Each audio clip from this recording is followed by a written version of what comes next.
Radhe Radhe my YouTube family, कैसे हो आप सब। आशा करती हूँ आप लोग बहुत अच्छे होंगे और मैं भी अच्छी हूँ। तो दोस्तों, मैं भी हूँ जयपुर में और आज जयपुर में आज है मेरा तीसरा दिन।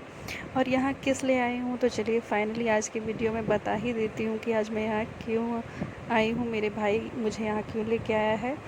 सो फ्रेंड्स, मैं आई हूँ, मुझे मेरा ट्रीटमेंट करवाना है। मतलब मेरे हेल्थ इश्यूज़ काफ़ी बढ़ गए हैं और जो पहले हेल्थ इश्यूज़ थे वो तो है ही, साथ में कुछ नई चीज़ें और हो गई हैं।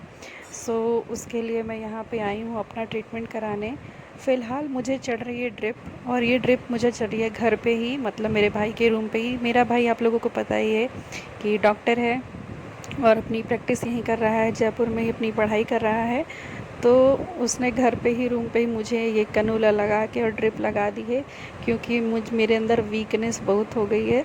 तो वीकनेस मतलब यूँ समझिए कि मतलब मुझे पैदल चलना भी, घर में भी पैदल चलने में भी मेरी सांस फूल रही है, शॉर्ट ब्रीदिंग हो रही है मुझे।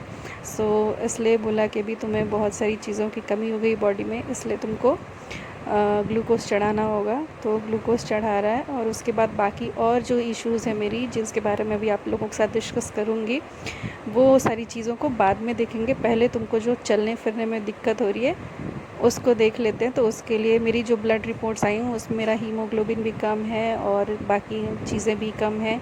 सो उसी के लिए ग्लूकोज़ चढ़ा रहा है। और टेस्ट रिपोर्ट्स मैंने आते ही, जब हम लोग आए थे तो हॉस्पिटल में ही हमने चेक करवा लिया था, तो भी उसके हिसाब से भाई ने मेरी ट्रीटमेंट शुरू कर दी है। और बाकी जो चीज़ें हैं वो उसके लिए हम हॉस्पिटल जाएंगे, दिखवाएंगे। सो यहाँ पे लग रही है मेरी ड्रिप। शाम का टाइम है, भाई चला गया है कोचिंग ड्रिप लगा के अपना पढ़ने के लिए, और बोला है कि जब तक मैं आऊँगा तो फिर तब तक तुम्हारा ये धीरे धीरे चढ़ता रहेगा। सो मैं बैठी हूँ। तो भाई से बोलूँगी कि इसको निकाल दे, क्योंकि अभी फिर से वो कोचिंग जाएगा। तो थोड़ी देर शाम को मैं थोड़ा टहल वहल लूँगी, फिर जब आएगा तो बाकी की जो बॉटल है वो रात में चढ़ जाएगी। सो इस तरीके से अभी बैठी हूँ लगा के, हाथ में लेके ऐसे ही चुपचाप और कमरे में।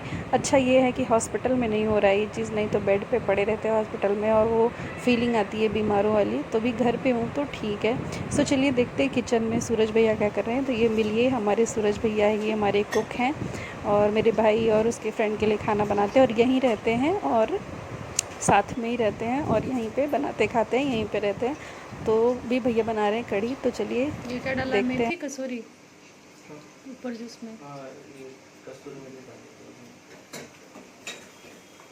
उसमें। एक बार लगा दिए तड़का, फिर दोबारा लगाओगे?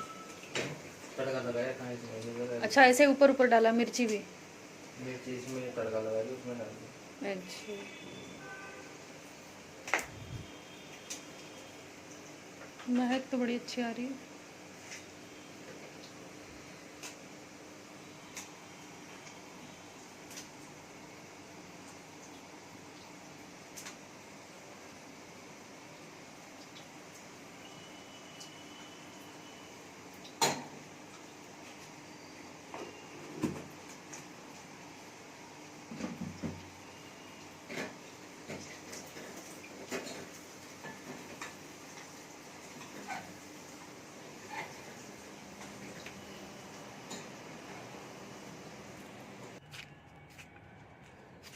राधे राधे दोस्तों। तो अभी आई हूँ मैं छत पे, भाई के रूम के छत पे, और पीछे से देखिए जयपुर का नज़ारा। सो दोस्तों, आप देखते हैं चारों तरफ यहाँ पहाड़ ही पहाड़ है और पहाड़ के बीचों बीच यहाँ पे पुराना जयपुर, ये पुराना जयपुर है। न्यू सिटी आगे और अब बढ़ी है। पहले जो यहाँ के राजा थे उन्होंने जब बनवाया था तो इस पहाड़ के चार दीवारी के बीच में उनका जयपुर शहर बसाया था उन्होंने।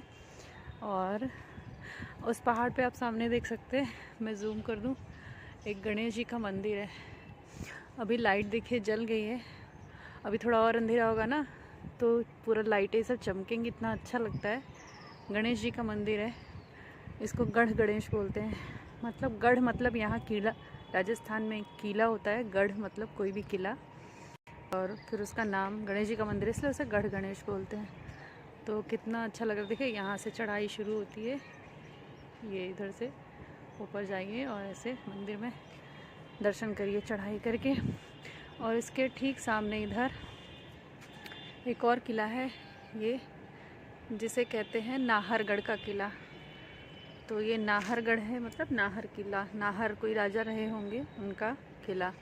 उधर इन्होंने पूरी दीवार बनाई हुई है, देखिए डिज़ाइन दिखेगा आपको पहाड़ के ऊपर, पूरा दीवार जैसे पहाड़ के ऊपर उन्होंने अपना बनाया हुआ है जाने का रास्ता।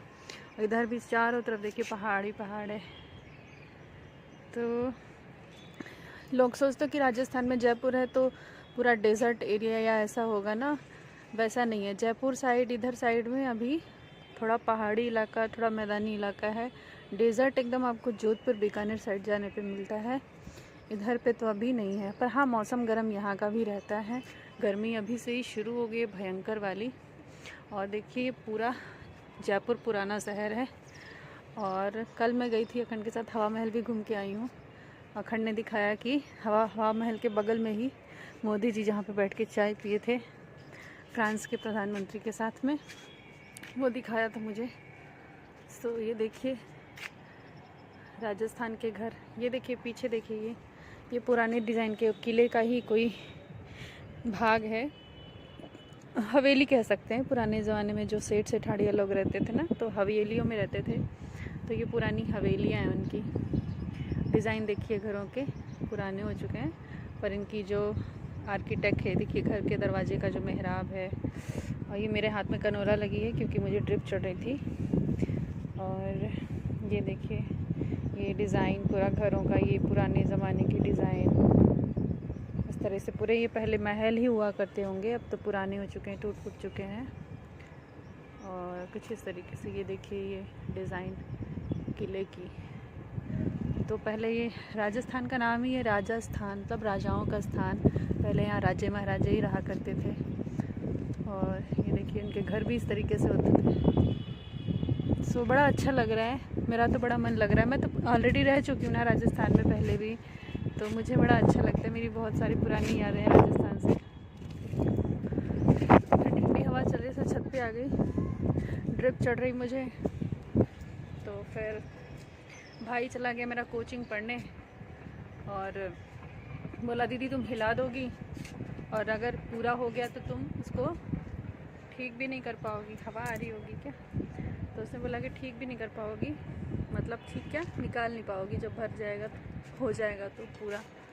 सो इसलिए बंद कर देता हूँ, आके चढ़ाऊँगा। तो उसने ड्रिप बंद कर दी थी, इसका तार निकाल दिया था, पाइप आएगा तो फिर चढ़ाएगा। अभी आधी बोतल ही चढ़ पाई है, एक बोतल अभी और चढ़नी है। तो जब आएगा तो लगाएगा। सो मैं सोच रही थोड़ा देर छत पे ही घूम लूँ, पता नहीं कब आएगा। 1 आध घंटे लगेंगे उसको आने में। कोचिंग गया है, होली से पहले की उसकी कोचिंग छूटी हुई है क्योंकि गांव चला गया था घर, मुझे लेके आया। फिर मेरी इलाज में डॉक्टरों को दिखाना, हॉस्पिटल लेके जाना, तो उसका पढ़ाई छूटा हुआ था। तो मैंने सोचा कि आज से तो कम से कम चला ही जाए, तो आज गया है। और ये देखिए इधर से भी पूरा शहर जयपुर का। तो दोस्तों मैं यहाँ आई हूँ जयपुर में अपना ट्रीटमेंट करवाने के लिए। तो मेरे जितने भी हेल्थ इशू थे पहले भी, और अब भी कुछ ज़्यादा ही नए चीज़ें हो गई मेरे साथ, तो इसके लिए मुझे यहाँ आना पड़ा। तो जो मुझे पहले गायनी वाला प्रॉब्लम था जो भी, तो वो तो स्टिल अभी भी ऐसा ही है। और साथ साथ में मुझे लग रहा है मुझे कहीं आर्थराइटिस का भी कोई दिक्कत ना हो जाए, क्योंकि पिछली सर्दियों से ये मतलब यही सर्दियों से, जनवरी से ही मेरे हाथ और पैरों में पूरा जितने भी जॉइंट्स है सब जगह पेन रहता है। और उठती बैठती हूँ तो घुटनों में और कोहनी में टक टक की आवाज़ आती है और बहुत पेन रहता है। और उंगलियों में, हाथ पैर की सब जगह स्टिफनेस, मतलब अकड़न टाइप की हो रही है। तो इसलिए मुझे लग रहा था कि कहीं कोई दिक्कत ना हो। सो मैं आ गई भाई के साथ यहाँ पे ट्रीटमेंट करवाने। ट्रीटमेंट मैं वहाँ बनारस में भी करा सकती थी, वहाँ तो BHU है, हॉस्पिटल है, बट वहाँ पे वही था कि यहाँ पे मेरा भाई पढ़ रहा है और अपना तैयारी कर रहा है, और यहाँ पे उसकी जान पहचान है और अपना डॉक्टर से, तो यहाँ पे सब चीज़ें ईज़िली हो जाएंगी। तो उसके, और वो डॉक्टर है तो खुद भी समझता है हर चीज़ों को, तो वो उसकी देख रेख में होगा तो सब अच्छा होगा, इसलिए। और दूसरा सबसे बड़ा कारण यहाँ आने का ये था कि जो मेरी गायनी वाली प्रॉब्लम है उसमें एलोपैथी में कोई ट्रीटमेंट नहीं है उसका। तो वहाँ पे तो सीधे हाथ खड़ा करते कि भाई ये लाइलाज बीमारी है। पर आयुर्वेदा कहता है कि हमारे पास इसका इलाज है और ये क्योर हो जाता है पूरी तरीके से, जो मेरा गायनी वाला प्रॉब्लम है। तो फिर मैंने कहा चलो आयुर्वेदा की तरफ ही चलते हैं, एक बार देखते हैं करके इसको भी ट्राई कर लेते हैं, क्या पता ठीक ही हो जाए। सो इसलिए मैं आई हूँ। और मेरा जो भाई है वो आयुर्वेदाचार्य है, आयुर्वेद से ही उसका जो है डॉक्टरी है वो हो रहा है। सो यहाँ पे देखिए अभी भाई आ गया है अपना पढ़ वढ़ के, तो फिर मेरा फिर से इसने खा पी के हम लोगों को मतलब खिला पिला के मेरे को और फिर से ड्रिप लगा दी है। तो अब ड्रिप चढ़ेगी मेरी रात भर जब तक बॉटल ख़त्म नहीं होती। और ये देखिए ये हमारा था डिनर। तो आज डिनर में बनी थी कढ़ी और सुबह के टाइम के सब्ज़ी शायद राजमा बनी थी क्या, वो भी मेरे भाई ने ले लिए, मैंने नहीं ली क्योंकि मुझे मना है। मतलब मुझे फ्रेश ताज़ा खाना ही खाना है। मतलब जो आपका आयुर्वेद में उपचार होता है ना, तो आपको ज़्यादातर सारा चीज़ें आपकी परहेज़ वाली होती हैं। तो वैसे कड़ी वड़ी भी मना है, बट आज बन गई है तो खा ली, नहीं तो मुझे सिर्फ तोरी लौकी भिंडी यही सब हरी सब्जियां खाने को ही बोला है। और तभी मेरे उस हाथ में कनोला लगा है, तो मैं इस हाथ में खा रही हूँ। और देखिए कड़ी के लिए कैसे कर रही हूँ कि बहुत टेस्टी कड़ी बनी है।